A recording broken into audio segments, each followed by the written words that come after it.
পরপর দুইবারের বিশ্ব চ্যাম্পিয়নদের আসল অহংকার চূর্ণ করলো আয়ারল্যান্ড। যে ভারত পরপর দুইবার বিশ্ব চ্যাম্পিয়ন হয়েছিল 2024 এবং 2026-এ, সেই ভারত যে এতটুকু দুর্বল হবে বিদেশি মাঠের মধ্যে অর্থাৎ আয়ারল্যান্ডের মধ্যে, সেটা কিন্তু আমরা কখনো ভাবতেই পারিনি। আয়ারল্যান্ডের যেমন ভারতকে ছেলে খেলা হিসেবে একদম সহজভাবে হারিয়ে দিল। আমরা প্রথম টোয়েন্টির মধ্যে দেখলাম এবং দ্বিতীয় টোয়েন্টির মধ্যে কিন্তু সেম অবস্থা দেখলাম।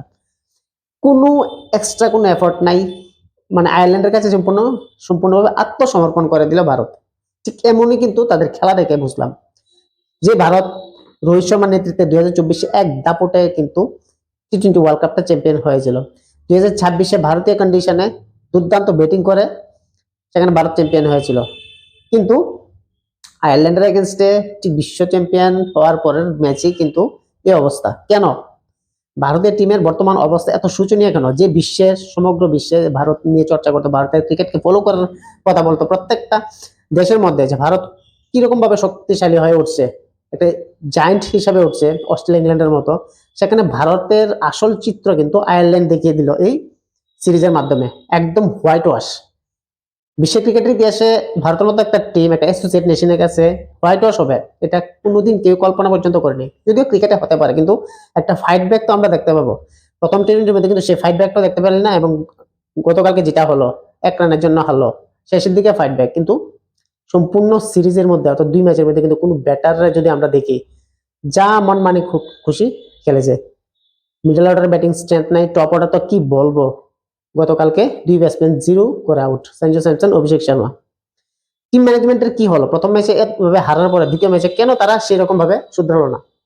গতকালকের ম্যাচটা 1 রান নাও হারতে পারতো, আরো বেশি রানে হারতে পারতো যদি হার্ষিত রানা এবং প্রিন্স যাদবের 6টা যদি নাও। হার্ষিত রানা যে 10 বলে 21 রানে একটা দুর্দান্ত ইনিংস খেলেছিল, যে পিচের মধ্যে ভারত রান পর্যন্ত করতে পারেনি, সে হার্ষিত রানা কিন্তু অ্যাগ্রেশন দেখিয়ে এসেছে, কিভাবে খেলতে হয় সেটা কিন্তু দেখালো।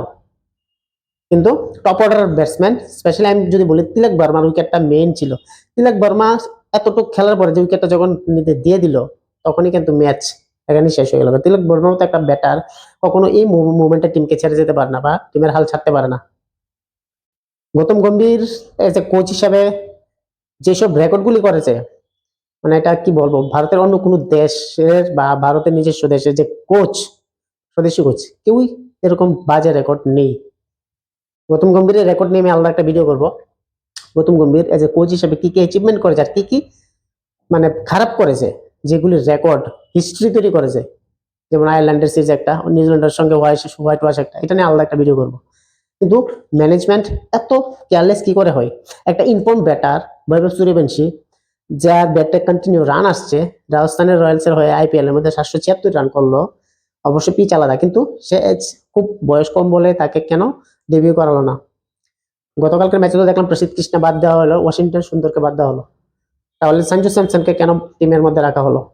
সঞ্জু স্যামসন এত খারাপ তো করেনি, কিন্তু ফার্স্ট ম্যাচের মধ্যে আমরা দেখলাম 0, সেকেন্ড ম্যাচের মধ্যে সেম 0। আয়ারল্যান্ডের বলার এগেনস্টে ভারতের ব্যাটাররা কতটুকু অসহায়, এটা কিন্তু আবার প্রমাণ করলো। যদি আমরা এরকম আরো দেখেছি, বাংলাদেশের এগেনস্টে কিন্তু ভারত এইভাবে স্ট্রাগল করে এবং ম্যাচ জিততে, রান করতে খুব অসুবিধা বোধ করতো। ভারত বরাবরই ছোট টিমের কাছে কিন্তু এখনো তাদের নিজের সেরাটা দিতে পারে না, ছোট টিমগুলিকে ভারত সাধারণ মনে করে। আর যেই কারণে কিন্তু ভারতের যে বর্তমান কন্ডিশন ক্রিকেটে, এটা কিন্তু এক্সপোজ করে দিল আয়ারল্যান্ড। যদিও 2 ম্যাচে কোনো টিমের ভাগ্য নির্ধারিত হয় না বা কোনো টিমকে বিচার করা যায় না, কিন্তু খেলে সেভাবেই খেলেছিল যাকে সমালোচনা করতে হয়।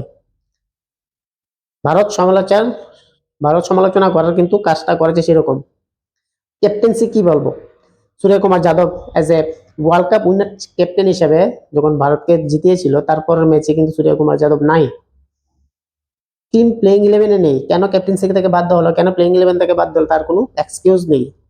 ভারত নতুন টিম তৈরি করবে, গৌতম গম্ভীর এত ওভার কনফিডেন্ট, পারফর্মিং করার প্লেয়ার টিমের মধ্যে থাকে না।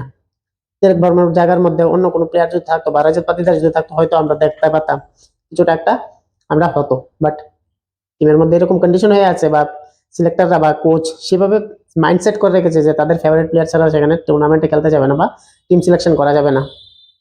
ম্যাচ হারার পরে অ্যাসিস্ট্যান্ট কোচ র্যান্ট অ্যান্ড ডেস্কেটে বলেছে যে প্লেয়ারদের নাকি আত্মবিশ্বাসের অভাব। ভারতের মতো একটা চ্যাম্পিয়ন দল কি করে আত্মবিশ্বাসের অভাব হয়? যদি আত্মবিশ্বাসের এতই অভাব, তাহলে ম্যানেজমেন্ট কি করছে, কোচিং স্টাফরা কি করছে, তারা কোথায় ছিল? কেন তারা ওই দিক থেকে নজর দেয়নি?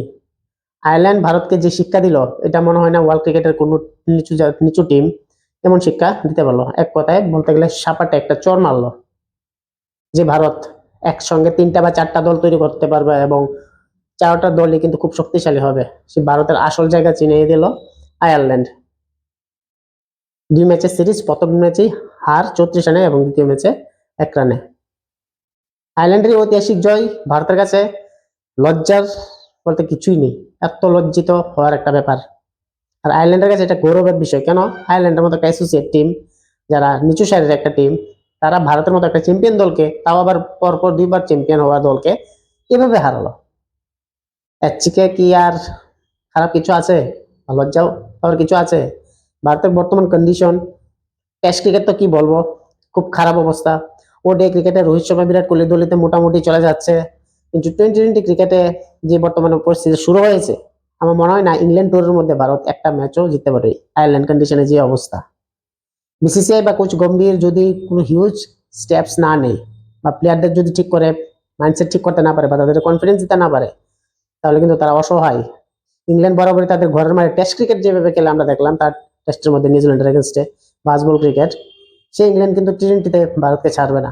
আর ভারত মোটামুটি আয়ারল্যান্ডের সঙ্গে হারে অনেকটা ব্যাকফুটে চলে গেছে, কিন্তু সেই কনফিডেন্স কিন্তু কোনো প্লেয়ারের মধ্যে আমরা দেখতে পাচ্ছি না। প্রত্যেকটা প্লেয়ার বর্তমানে টিমের মধ্যে জায়গা ধরে রাখবে কিনা সেরকম একটা সিচুয়েশন আছে। সেম প্লেইং 11 বা সেম স্কোয়াডে কিন্তু ইংল্যান্ড টুরে যাবে, সেখান থেকে একটা বা দুটো প্লেয়ার হয়তো চেঞ্জ হতে পারে, কিন্তু কোনো কিছু নেই। ম্যানেজমেন্ট যে বড় বড় দাবি করে যে সঞ্জু স্যামসন বা অভিষেক শর্মা বা ঈশান কিষানের পরিবর্তে কাকে বসানো হবে বৈভব সূর্যবংশীর জন্য, এবার তাদের কাছে স্পষ্ট তাকে বসানো যায়। একটা ইনফর্ম ব্যাটার, যার ব্যাটার রান আসছে, তাকে টিমে নেওয়া আসছে না, বসিয়ে রাখছে। তার বয়স কম বলে, তাই বয়স কম এবং সেই কম বয়সে যা কিছু করে দেখেছে, সেটা গৌতম গম্ভীর তার নিজের ক্যারিয়ারে এতটুকু করতে পারেনি। কিন্তু সেই কম বয়সী প্লেয়ারটাই সবাই ইগনোর করছে। আর তার অবস্থা, ভারত আয়ারল্যান্ডের কাছে 2-0 হেরে বসলো। হোয়াইট ওয়াশ, হোয়াইট ওয়াশ ভাই। আমরা পাকিস্তান বা অস্ট্রেলিয়া বা অন্য কোনো টিম যদি হারে আয়ারল্যান্ডের এগেনস্টে বা ছোট টিমের এগেনস্টে, আমরা অনেক সমালোচনা করি। একটা ম্যাচ হেরেছে, তার তো সিরিজ হারেনি, কিন্তু ভারত সিরিজ হেরে গেছে, তাও হোয়াইট ওয়াশ। ক্যাপ্টেন সিলেক্ট করেছে, সে ক্যাপ্টেনের ব্যাটে রান নেই, ক্যাপ্টেন্সিতে কি বলবো, মানে থার্ড ক্লাস। গতকালকে দেখলাম 7 ওভার চলে, শেষের পর 8 ওভার পর্যন্ত চলে, 45 বল হয়ে গেল, কোনো বাউন্ডারি মারতে পারে না। আয়ারল্যান্ড এতভাবে ভারতকে চাপে রেখেছে, এতভাবে ভারতের দুর্বলতাগুলিকে এক্সপোজ করেছে, যে ভারতের মেইন স্ট্রেংথ ছিল বাউন্ডারি কাউন্ট। প্রত্যেকটা ব্যাটারে এত অ্যাগ্রেসিভ ছিল, যেখানে 6 ওভার 100 রান পর্যন্ত করতে পারতো, যেটা আমরা আইপিএলে দেখলাম বা ওয়ার্ল্ড কাপের মধ্যে দেখলাম। কিন্তু সেই ভারতেই কিন্তু সেখানে যখন বাইরের কন্ডিশনে খেলতে যায়, আয়ারল্যান্ডের এগেন্স্ট খেলতে গেল, সেখানে কিন্তু 6 ওভারে ভাই সেঞ্চুরি করবো কি দূরের কথা, সেখানে 6 ওভারের এখানে রান কিন্তু 50-এর গন্ডি পার হতে অনেক কষ্ট হয়। সেই 50-এর গন্ডি পার হতে অনেক কষ্ট হয়। অর্থাৎ কিরকম কন্ডিশনে ভারতীয় ব্যাটাররা বর্তমানে আছে, কিরকম চাপে বর্তমানে খেলছে, সেই জায়গার মধ্যে কিন্তু স্পষ্টভাবে আমরা বুঝতে পারতেছি যে ভারত এখনো কিন্তু ফরেন কন্ডিশনে সেই রকম ভাবে স্ট্রেংথ টু স্ট্রেংথ পারফরমেন্স করতে পারছে না। যে লেগেসিটা রোহিত শর্মা বিরাট কোহলি 2024-এর টি20 ওয়ার্ল্ড কাপের মধ্যে, যেখানে খুব টাফ একটা কন্ডিশনে ছিল, পিচ কন্ডিশন সম্পূর্ণ আলাদা ছিল, প্রত্যেক ম্যাচে কিন্তু পিচের ভেরিয়েশন ছিল, সেই জায়গা থেকে আনবিটেন ভাবে চ্যাম্পিয়ন হয়েছে।